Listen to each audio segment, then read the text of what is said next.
those are very key factors in determining income or lack thereof income, and then also life after the divorce.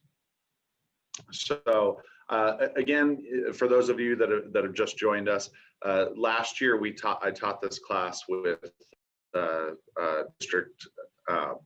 Circuit Court Judge Allison Emerson. Unfortunately, she wasn't able to make it today, so you've just got me.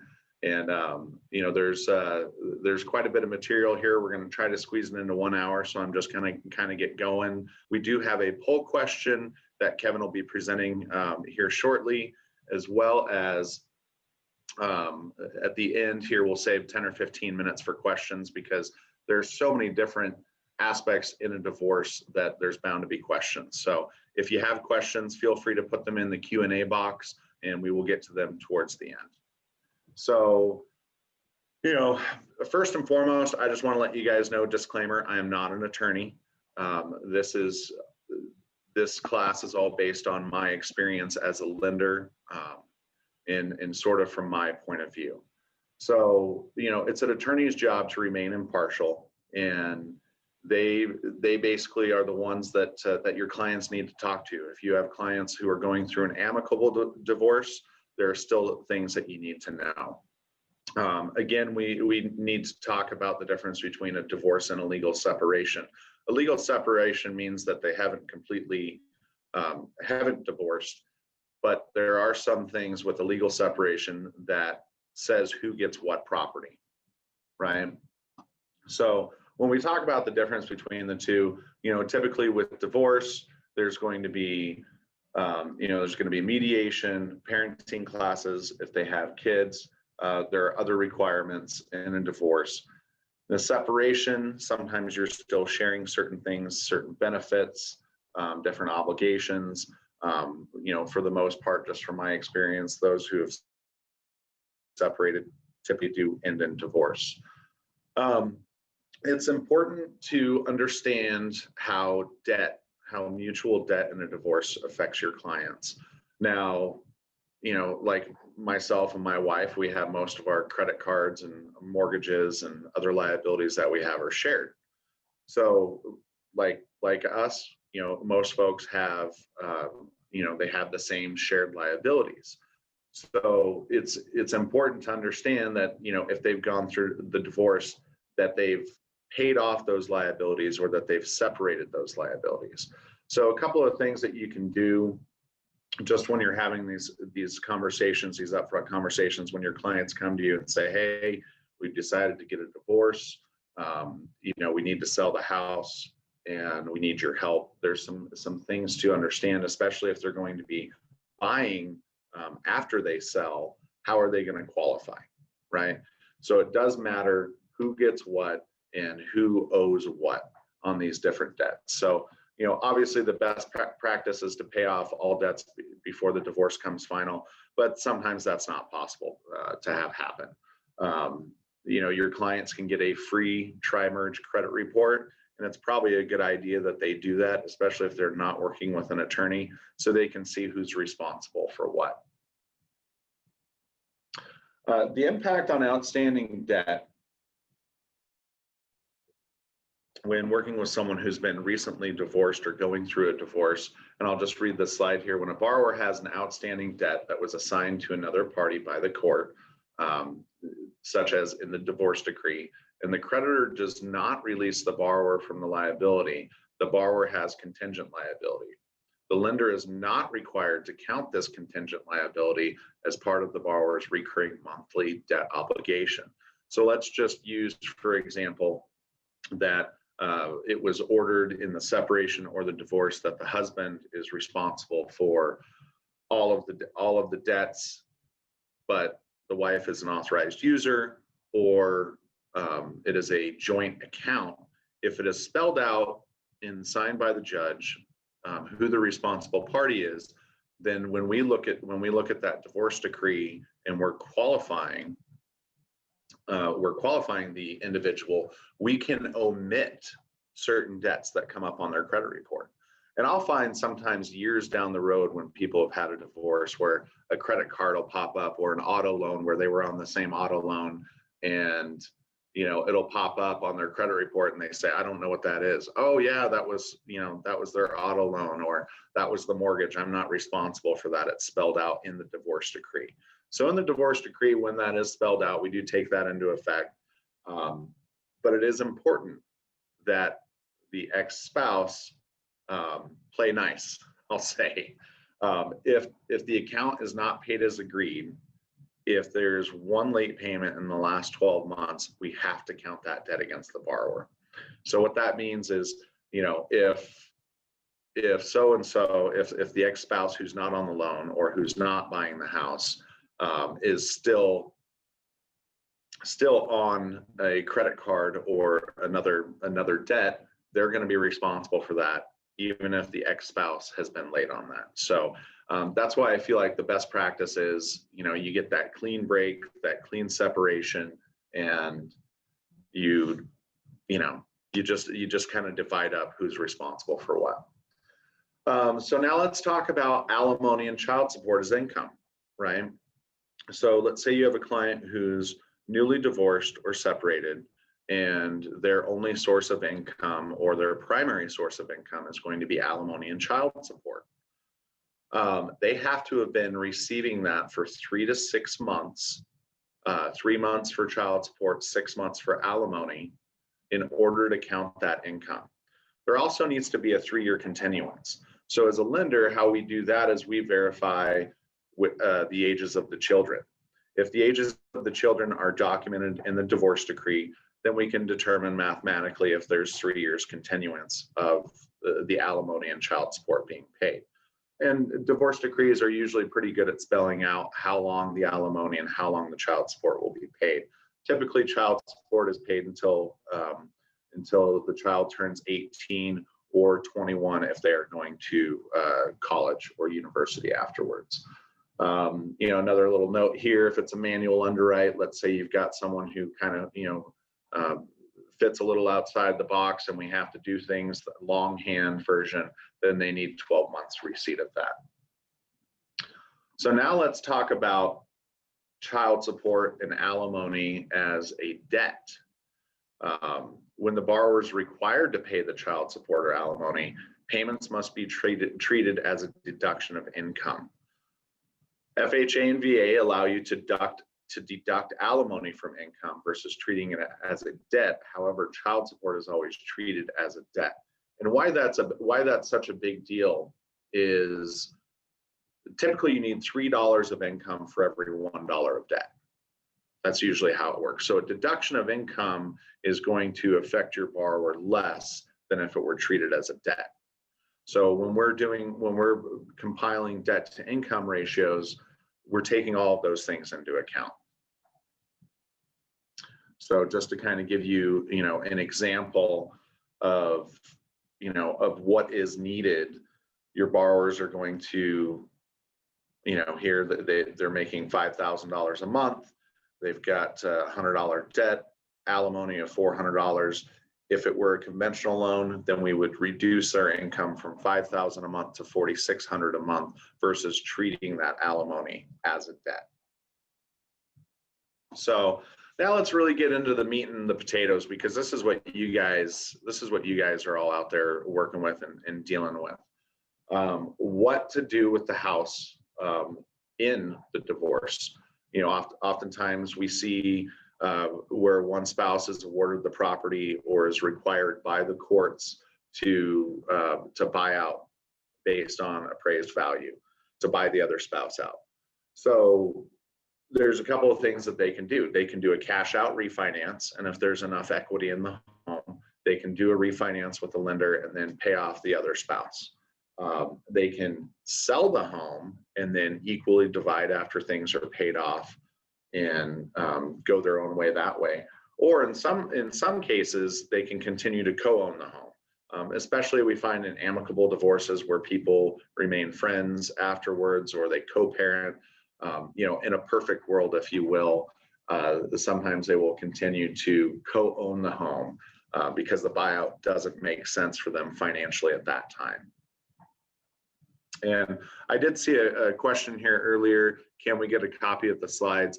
I will be emailing Kevin a copy of a PDF of the slides. And you can also reach me at randy.vance@directorsmortgage.net, and I can email you a copy of the slides for yourself as well. So now would probably be a good time, Kevin, for you to pop up the poll question that we have. And I'm not a big betting man, but I'd be willing to bet that we're going to have at least 75% say yes on if you've ever had a divorce or pending divorce within a real estate transaction. And if you've had any good stories, please feel free to share them in the chat window and I'll bring them up. Or if you have questions that pertain to this, feel free to put them in the chat window and we'll address those as well.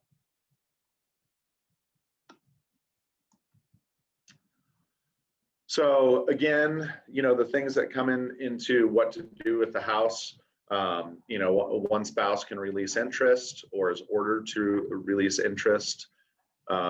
Sometimes people have been married for a long time. It's the house that they've lived in forever. They've had their children have grown and gone. My house, I know the house that I live in now, I have some emotional attachments to it. And so that can be difficult sometimes when you're working with clients who are going through that divorce, of who wants to let it go and who doesn't want to let it go. So, it's important when you're representing your clients, if you're representing only one of the clients, that you get a full, see there we are so far, 63-37. So, it's important that, you guys understand you've been doing this long enough that you're not just in real estate. I'm not just in lending. Sometimes we're counselors. We really get to personally know these folks throughout this transaction. And, sometimes it can be really difficult. The timing can be difficult, figuring out, a couple of these other things, the tax liability, what goes into that.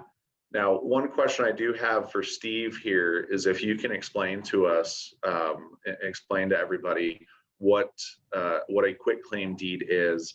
And also Kevin had mentioned yesterday in our dry run through what escrow's policy is when working with with clients that are either going through a divorce or have been divorced when selling the home and or transferring ownership.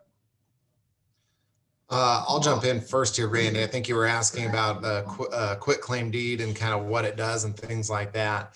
I'll try to give a simple answer as I can. It's basically almost the simplest way of transferring title. So it has the same effect as the statutory warranty deeds and things like that of conveying ownership. What it doesn't do, the reason that you usually see a statutory warranty deed is because the seller is generally making some warranties about the condition of title, that there's no liens and things like that. Generally, that comes with buying title insurance, which is roughly why they are allowed to give those warranties. The quitclaim deed doesn't give those warranties from the seller, but it transfers title just as simply and cleanly. So is that what you're looking for, Randy? Yeah, absolutely. And one other thing I'd add in is a lot of times too, we see bargain and sale deeds here, and they're almost essentially the same thing. Right. And then could you also tell us, either you or Kevin, tell us what escrow's policy is when signing or meeting with folks who are going through a divorce. Kevin, I know you had shared with me a pretty interesting story, which is, unfortunately, it's all too common. Yeah, so our policy is basically to discourage a divorced couple from both signing at the same time if they're coming in to sign. And that's derived out of the conflict that sometimes can surround a divorce. So we always try to encourage them to come in separately. And I shared this where when I was title company, we had an escrow officer who was signing a couple going through a divorce, a pending divorce. And they got into a heated argument. The husband got up and left in a huff, and the wife asked the escrow officer if there was a back door. She needed to get out of there immediately because she was fearing for her life that he was going to go get his gun out of his truck and shoot her. And so sure enough, the escrow officer ran out of the room, stopped the man, and he was in fact headed to his truck to get a gun. And she was able to de-escalate the situation.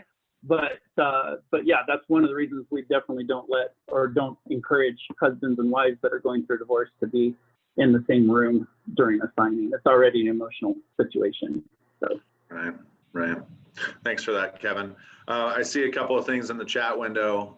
Susie Glennon says, I'm working with a client right now who is putting me off due to divorce. Boy, I have gone through that many times. And what I can just say is, as far as offering a little bit of advice, is that that's very typical.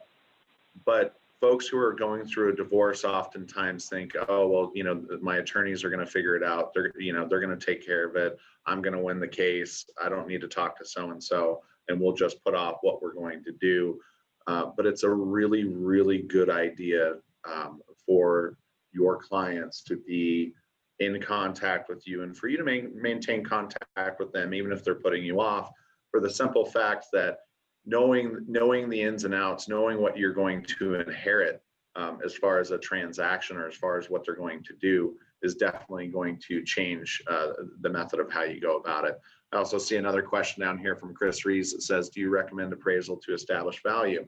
And a little bit later on here in the slides, you can get an appraisal, or you can go with just a current market analysis, a CMA. If you're pretty comfortable with doing CMAs, I think that's a great way to offer some value to your client by pulling a CMA and showing them, hey, here's here's where the value of the home is, and then they'll know what their equity position is, what needs to be paid off through the divorce, and then pretty much how to proceed. So hopping back into the slides here. Randy? Yes. Real quick, you got a raised hand from Melody Llewellyn, so I'm going to go and allow her to talk and ask her question as well. Go ahead, Fire Melody. away, Melody. You'll need to unmute yourself. Sorry, can you hear me? Yes. Yep. Okay, sorry. I don't have a question. I'm not sure why that was clicked. Oh, okay. Thank you. No worries. It just showed you had a raised hand, so I'll go ahead and lower that. Thanks. All right. Go ahead. So there's kind of a laughable section on this first slide here. With being 2020, we've seen the market grow so strongly, and values inflate exponentially over the last 12 to 18 months. Upside down, do we short sale? Gosh, man, I don't know how long it's been since I've seen a short sale come across my desk. I know that they do happen, and they're pretty few and far between. Right now, if folks were upside down and would need to look at a short sale, it would be most likely that they were in some sort of high loan to value type loan, whether it was FHA, USDA, or VA, that carries a very high balance. So in that case, you may come across needing to do a short sale, but highly unlikely in this current market, given the state that we're in. Just a couple of things to understand as far as for your clients to continue owning the home. If they keep and co-own the home, they need to have something in writing, right? Whether it's either from the judge, from their attorney, or it's something that's in writing between the ex-spouses. And they need to treat it like a business relationship. So whether that means opening up a single-use LLC or sharing in the expenses, those things can sometimes be difficult to have handled because you've got resentments, things that just kind of come up from why they got a divorce in the first place. There's very few who have actually had amicable divorces that continue to co-parent and co-own real estate and are successful at it. I'm not saying that it's impossible. I'm just saying that it is a bit of a rarity. And of course, at all times, again, another legal disclaimer: get legal advice. right? So selling the home is often the best choice for them. And it's a potential for you as a real estate agent for 3 transactions. So not only on the sale, but also representing sometimes each as a new buyer. So, things to think about. It gives them a clean break. They both get that fresh start. Current market conditions, I think we can all say in Central Oregon, the current market conditions are, if they were to list their house and it's under $1 million today, it'd probably be sold by the end of the week. I've been seeing the data that's been coming out recently, and homes are not staying on the market for long. So, they do need you, just to kind of remind you guys, they need your impartiality, right? And what that means is, you're there for their best interest. You realize that they're going through a difficult time in their life, and it's kind of up to you to hold it together. Like I said, in our lives, and those of us who have been doing this long enough, we end up being counselors oftentimes for folks. And we really get to know them on a personal level. So being able to remain neutral, being able to remain impartial is super, super important. A couple other things here, preparing to show the home. Oftentimes, the spouses will continue to live together while they're going through a divorce. Well, then you've got someone who digs in their heels and doesn't want to leave, or doesn't want to show the property, or doesn't want to review the offers together, or says, I think we should get this, we should get that. There's so many things that come into play, and keeping our heads together, that's the tough part to do, right? And then what happens when they divide the cash at the end, right? And this is why sometimes if there's not a ton of equity in the home, it does almost end up becoming a short sale, right? They almost have to write a check sometimes if they're trying to pay off their commingled debts with the equity of the home. Oftentimes there's not a whole lot left over. It's also important to go over the capital gains tax. And for those of you who don't know, just a quick reminder, capital gains tax, you must live and occupy the home as your primary residence for at least 2 of the last 5 years. And so there's an exemption up to $500,000 for both, or $250,000 for each spouse before any capital gains taxes come into play. Now, I do see another question here. Does the 2 5-year requirement hold if only one of the owners is occupying? If one continues, if one occupies, I think that's a good attorney or CPA question. I'm going to take my best guess at it, but please don't take it as gospel. I would say that only one needs to occupy the home for 2 of the last 5 years. That's where I'd say I'm probably 95% positive.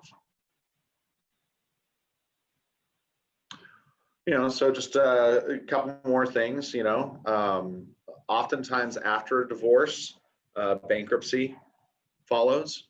That is not too uncommon because, all of a sudden you've got someone who's used to having two incomes is now on one income or no income, or alimony and child support only.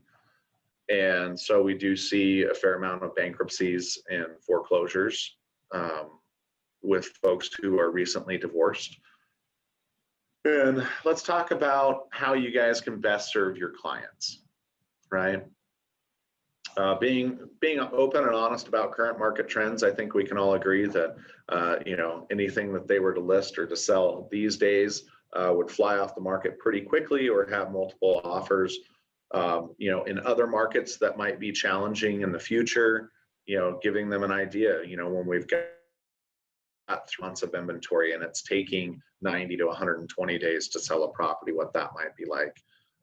Again, instead of paying for an appraisal, oftentimes providing them with a CMA is a really good idea, to give them an idea what their house is worth, because oftentimes you'll have one spouse who says, well, Zillow or Redfin or Realtor.com says my house is worth this. Whereas, a CMA is gonna tell a lot better truth than what online data is gonna have. The CMA is gonna have more up-to-date data, whereas online is typically running a couple of months behind. And I don't know about you guys, but I can go on, search any property, and 3 different websites, Zillow, Trulia, Realtor.com, Redfin, they're all gonna give me a different value of what they think. And so sometimes you're gonna have to work delicately with those clients when they think, when you say, hey, well, let's list it at 300, it's worth 300, and they say, no, well, Zillow said it's worth 350, I want 350 for it. So being able to balance that delicate balancing act is going to be, that's where your expertise comes into play. Again, there's the potential for 3 transactions. If you sold them the house that they're in, you've obviously developed some sort of a relationship with them, and you've got the potential to also represent them as buyers. It's also really important that you as real estate agents work with the divorce attorneys on both sides. You may think, oh, this is, above my pay grade, or I'm not really familiar with it, but it's really important that you get that impartiality, you get that neutral third party of the divorce attorney's opinion and things, because they're going to tell you really more what to expect than what you're getting from your clients. Oftentimes in divorce, there's a lot of shame. Possibly there was infidelity, people were cheating, people aren't maybe telling all of the truth as far as what to expect. Sometimes there's judgments that you don't know about. So it's also not a bad idea to look into getting a title report to see if there are, judgments or additional liens that you were maybe not aware of. Getting into a sale, and you go to do the sale, and then the title report comes out, but you've already got the accepted contract, and you've got judgments, and you've got liens, and you've got things that you were never told about. Oftentimes will make a sale fall through. So being ahead of the curve as possible is always going to be a good practice.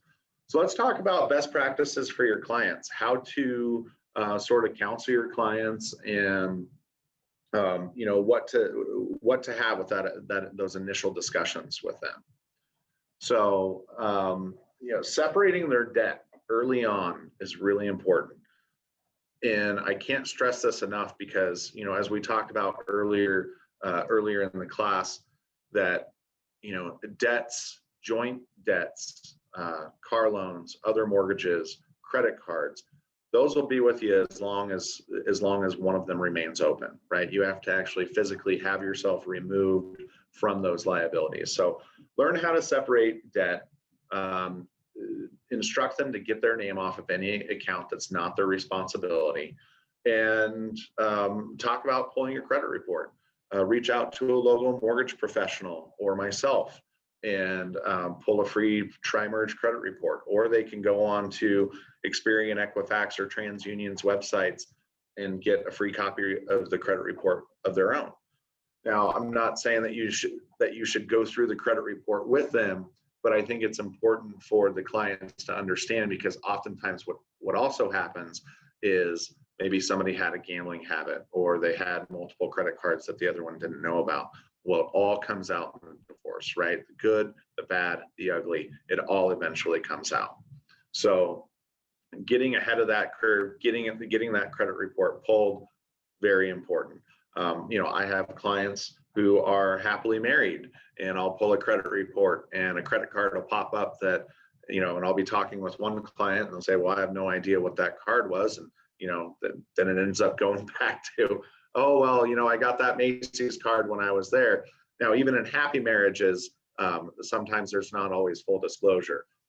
In divorces and legal separations, we find out that there's far more likelihood of lack of disclosure. So, another thing for them to do, if they do have joint debts, have the creditor send them both statements. Send them both statements so they can see what's really going on. Assets, bank accounts, when it's spelled out in the separation or the divorce, who gets what, it's important that that they have the spouse removed from the account that belongs to them. Oftentimes we'll see even years down the road where I'm looking at a bank statement and it'll say Mr. and Mrs. Smith, and then I'll need an explanation of who Mrs. Smith is because she's not on the loan. And then that opens up a can of worms where they say, oh, well, that was my ex-wife. We got divorced 13 years ago. I just never took her off of it. Well, she technically still has a right to that account from a legal standpoint if her name is on that account. So it's really important that that borrowers protect themselves by getting those removed. When child support and alimony is paid, handshake agreements are the worst, the absolute worst. And the reason why I say that is because there's no clear, concise paper trail. In order to qualify your clients using alimony and child support as income or proof that it has been paid on time and is not in arrears, it's important that there's a clear paper trail. Now, if most child support is paid through the state of Oregon's website, I know that Title and Escrow has helped me many a times get payment histories for us, that, you know, when you have access to the state's website, that way we know who's paying, who's not paying. So it's really important that they keep that paper trail, because that can come to bite them in the end. And one other question I've got for you, Steve, it's not on the slide here, but I deal with it almost all the time, is partial satisfaction of judgments. Can you explain what that means? Yeah, what I think you're referring to is a lot of times in a transaction, the child support's going forward, but to close the transaction, we've got to make sure that the balance is zero at that time. So what we can do is a partial satisfaction up to the date of the closing. So we know when they close that there's no money owed, and then going forward, the rest of the judgment is theirs. Is that kind of what you're referring to, Randy? Yes. Okay, yeah, exactly. So that's pretty common practice. It takes up quite a bit of time for our escrow people, is, you know, negotiating with, you know, the owing party Right. to make sure that they are current and owe nothing, so that we can ensure the transaction and the sale, and then go forward. Awesome. Thanks, Steve. Best practices continued. Again, these are best practices for your clients. You know, don't trust the other spouse to get the things done for you. Make sure to follow up. Get everything in writing. The more that they have in writing, the more they are protected.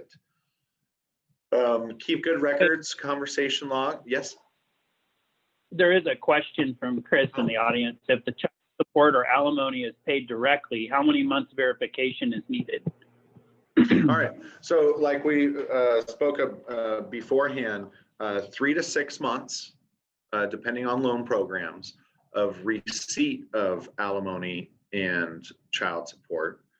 And so by that, canceled checks, bank statements, cash never works. We can never trace cash. So if it's paid directly from one spouse to the other, 3 to 6 months of bank statements showing that those have been made. And they have to be consistent. If 1 or 2 months goes by and there's been no deposit for that child support or alimony, and then they get caught up on month 3, that doesn't show a consistency. So if they are working with each other, and they need to make sure that they are paying on time, with, being able to verify. So being on time and stable. So that's the biggest thing, is we have to make sure that the income is stable in order to use it to qualify. So thanks for interrupting me, Kevin. I almost missed that one. Okay, the most important thing that I tell my clients is keep a copy of the signed divorce decree, the signed by the judge or the clerk of the court, and all amendments forever. There are often times that alimony is a lifetime benefit or a lifetime obligation. And I've had clients who have been divorced now, maybe they're on their second or third marriage, and first marriage pops up. and it was 25 years ago. Sometimes we don't need divorce decrees, but it's always a good idea for them to have those divorce decrees, because if there are children involved or if there was alimony, we're going to want to look at that to make sure to see that the alimony has expired, in fact. And also things that can come out to bite them, down the road, different judgments, liens on properties that they had. That's really important that they keep it, keep a copy of that forever. So, just to kind of wrap up before we go into our Q&A portion, how divorce impacts your clients, why it matters, who gets what.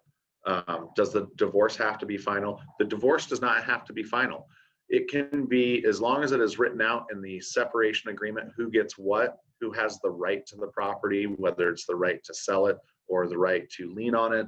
That can also be spelled out in a legal separation agreement.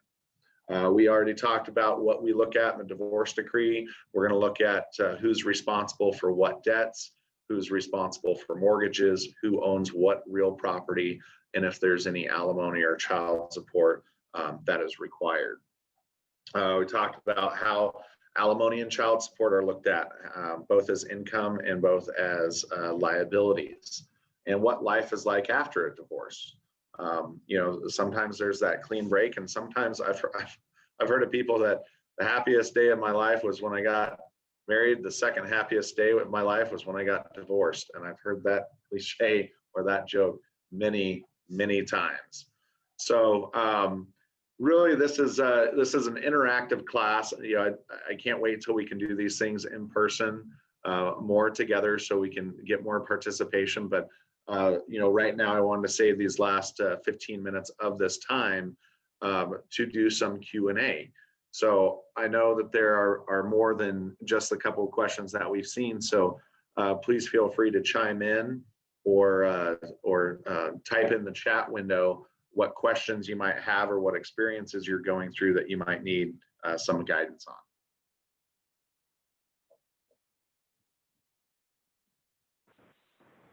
And just so everyone knows, a couple ways to do that. You can raise your hand in the attendee list, and then we can allow you to actually unmute you, and then you can actually ask the question, or you can ask it in the chat window, or you can use the Q&A button there as well. So if you hover over that little menu bar, all of those options are available to you.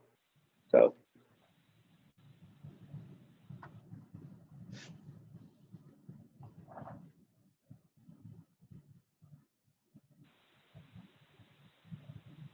So any questions? We have Steve here too to answer your title questions. Ask hard ones. Yeah. So here, I'll kind of talk for a minute if people want to get their questions ready. I went and asked our title department just kind of what they're seeing right now in regards to divorces and things like that. And one of the things they said that's really cropped up the last few months, and I said it drives them crazy, is mid-transaction, the clients will get divorced. And, on the realtor end, hopefully, you're aware or know that might be happening. But we've seen, I think, and Randy, you can probably relate to this maybe a little more on the refi end, where just mid-transaction, we've got an open deal and then poof, the parties get divorced. The big problem with that is that once you file for divorce, basically the court takes jurisdiction over the assets. So there becomes almost immediately just a freeze on everything. So it can kill your sale, it can kill your refi. So I don't know how to go about talking to your clients about that, but that's something we've seen a handful of times just in the last few months, they said. So something to know. Thanks, Dave. I see a question from Diana. Any suggestions about a client who wants to sell a home in his or her name and is looking at a divorce but hasn't disclosed this to me? Home may be subject to a decree eventually. So am I right in understanding the question here that they're looking to sell the home, maybe doing some pre-planning, that they have not yet filed for divorce, but will be divine. Okay, not yet filed for divorce. I think there's nothing wrong with having the conversation with that client. Obviously, you know, divorce is one of those tumultuous times in someone's life, and there's a lot of finger pointing. You know, there's a lot of strong emotions, and you know, sometimes there's only one voice of reason. Sometimes neither one of them have a voice of reason, frankly. But I think it's important that, you know, if you're working with the one client, that they understand, you know, it all comes out in the end. If especially if both are on title.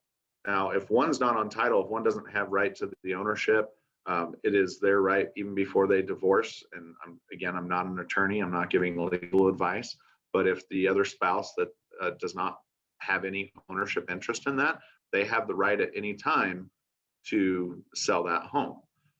Now, once, like Steve was saying, you know, once a divorce has started in the middle of the transaction, everything's on a freeze. Because even though that spouse who's not on title might not be on title, might not have that ownership interest, the courts may decide based on their circumstances that they in fact do have ownership interest. So if this is something that your potential seller is trying to, you know, kind of figure out, I would have that conversation with them. You know, there's nothing, I don't think there's anything wrong, even in a marriage that may end up in divorce, with, you know, what's mine is mine, what is legally mine is now still legally mine. So I don't know if I answered that question good enough for you, Diane, but I sure did stumble through it.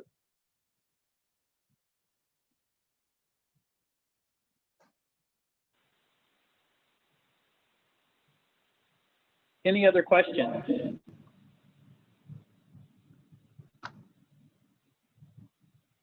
Boy, I see a lot of familiar names on here. I could start calling on people. Oh. Okay, here's another one. So any tips for working with a couple who is getting divorced and one wants to sell and the other doesn't? Yeah, that's tough to do. You know, obviously they're probably getting divorced because this isn't the only thing that they're not on the same page about. You know, that is tough. Ultimately, it's going to be the courts who will decide. Jason McAfee says, knowing that it is in the court system and that the court has jurisdiction and an automatic financial hold is on all assets, how can you list the home? Or should the parties all just put everything on hold? Not sure if you already answered this question. Okay, Jason, that's actually, pardon me. That is a really good question. I don't know if we have any principal brokers on here. I think this is a really good principal broker question to answer. We have any principal brokers that want to raise their hand that want to take a stab at this as far as how to list the home?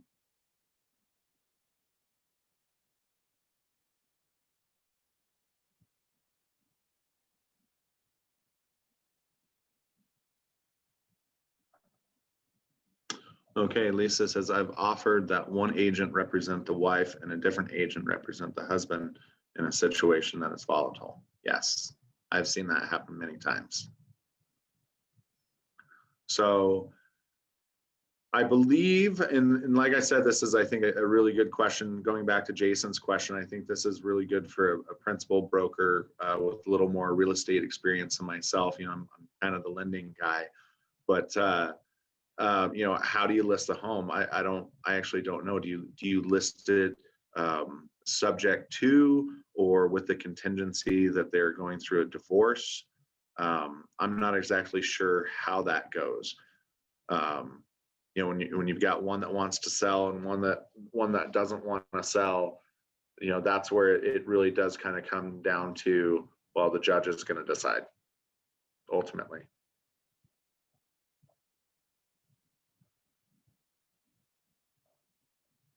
Can the husband's alimony obligations be bundled into the transfer of the ownership if spouse is keeping the house? That is a really good question. And that is going to be,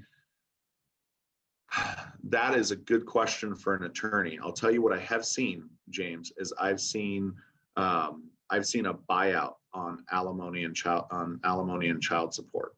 So if there's enough equity in the home, I have seen that bundled and transferred, and then an amendment is made to the divorce decree that no longer is any alimony or child support ordered. So excellent question. Yes, you can prepay alimony in most cases. Gail, what about touching on non-divorce sales with two people on title, not married, but now liquidating their relationship? Hi, Gail. That is a great question. They both have, let's see, but non-divorce sales with two people on title, not married, but now liquidating. So it's very similar, you know, if they both have ownership. I think Lisa had mentioned earlier of one, you know, having different agents represent. I think that, you know, it's very much the same. You know, divorce is just marriage, but, you know, back in the day there was the common law marriage when people were together for 7 years or more. I don't know if that's the case anymore. Now we call those domestic partnerships or registered domestic partnerships. And so it's very similar to divorce. They can get attorneys involved if they want, but ultimately it's, you know, it would have to go through civil court for them to fight it out if it did get to that point. Appears that they should not list the home unless a stipulated agreement possibly. Again, Jason, I can't stress this enough, the more that they get things in writing, the better. The better for themselves, to protect themselves, but also to prevent any hiccups or possible resentments later in the transaction.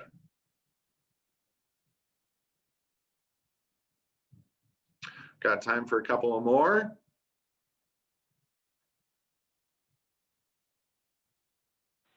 Well, it's been a pleasure being able to bring some of this to you. Our next topic in a couple of months, I'll be talking about the changes in conforming loans for 2021. A lot of changes have happened.